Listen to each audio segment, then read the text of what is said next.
রাধাকৃষ্ণ ঐছে সদা একই স্বরূপ, লীলা রস আস্বাদিতে ধরে দুই রূপ।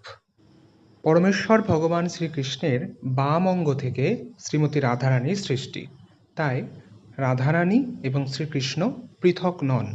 সামনেই যেহেতু শ্রীমতী রাধারানীর আবির্ভাব তিথি, তাই আজকের ভিডিওটির মাধ্যমে আমরা জেনে নেব শ্রীমতী রাধারানীর প্রিয় কিছু জিনিস। প্রথমেই আমি বলছি শ্রীমতী রাধা ঠাকুরানীর প্রিয় কিছু ফুল, তার মধ্যে পড়ে জুঁই, পদ্ম এবং স্বর্ণচাঁপা। তার প্রিয় ফল আতা, গরম চা এবং সবেদা। আর তার প্রিয় সবজি আপনারা সকলেই জানেন, গাঁটি কচু। এছাড়াও মিষ্টি কুমড়োও তার প্রিয়। এছাড়াও তার পছন্দের ভোগের মধ্যে রাধা পল্লবী বা কচুরি অবশ্যই দিতে হবে, এছাড়াও পায়েস ইত্যাদি। রাধাষ্টমীর দিন এই সমস্ত ভোগ অবশ্যই শ্রীমতী রাধারানীর উদ্দেশ্যে নিবেদন করুন, কারণ তাঁর কৃপা ব্যতীত আমরা কখনোই ভগবানকে